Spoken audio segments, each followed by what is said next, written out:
true that tidal waves have hit the shores of our country on many occasions. But in this year alone, in March, in May, and in November, we have had the pounding of our coastline by the sea. In May, there was some intervention that was made. Food was provided and a few other items were given to the community in my constituency. But as we speak, this level of crisis on our people has not received the attention that we expect.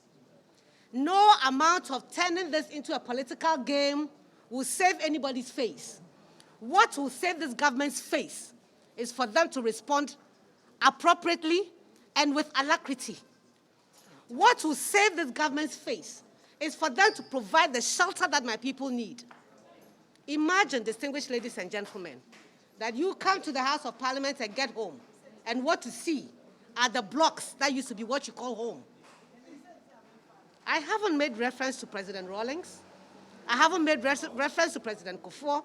I have made reference to the fact that in this year of our Lord, when I, Dzifa Gomashi, is the blessed member of Parliament for Ketu South, this is what we are going through. And nobody is going to gag me by calling me a first-time MP. I know that. Nobody is going to gag me from speaking because you want to politicize it. That is a choice you have made, and you must live with it. But I am speaking on behalf of the people who are traumatized and devastated. And all I need, and all I ask, and all I demand from this government is for them to respond appropriately. This level of intimidation will not work. You chose the wrong person to be intimidating. You chose the wrong person to attempt to intimidate. Come to think of it, I'm on the 5th floor in the stage of my life. In a few years, I'll be 60. Who wants to intimidate me when people's lives are at stake? Who is thinking about it? All I need this parliament, this government, and the people of Ghana to do is to come to the aid of people on their knees. People who for 2 years have had the borders closed and so cannot find their source of living. People who in this year alone have had the sea visit them, albeit with anger, 3 times. I've told you already, in March, in May, and now in November. How much of it can they take anymore? Why is this politics? Why is the fact that I have seen a video of somebody saving Agbalimo in a small bucket? Why is that politics? When the sea is taking Agbalimo away, why should you run after it? You will only run after it because it's the last resort you have. You don't know when the next meal is going to come from. You know, in the past 10 months, all I've done with my salary is provide for my people.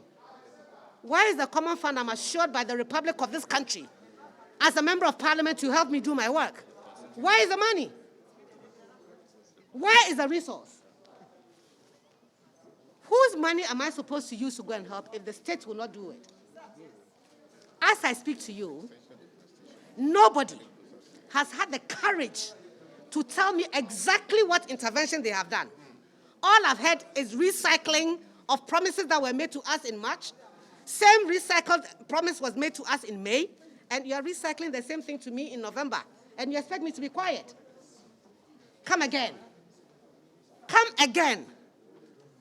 Re-strategize before you come and face me on the floor of Parliament, reminding me of the pain that I have to go through every day, listening and watching my people suffer. How is that going to provide the shelter that they need? You've told me that you have a place. From March, you've had a place. What's stopping you from building the shelter? I asked, who is stopping anybody from opening the borders or vaccinating the people so they can move around? I've never received an answer. All I get is rhetoric. I don't have time for it. What I have time for is real, tangible interventions. I thank you this afternoon.